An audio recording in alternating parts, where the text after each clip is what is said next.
Today we will guide you how to connect your device to the HomeGar app. First, download HomeGar app, register HomeGar account and open the app. Click the plus button in the upper right corner and then select Socket Hub to add a device. Enter the correct Wi-Fi password.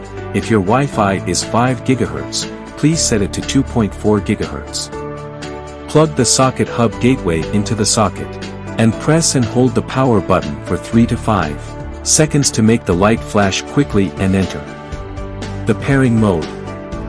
The device is connected successfully. Return to the home page and you will see all connected devices.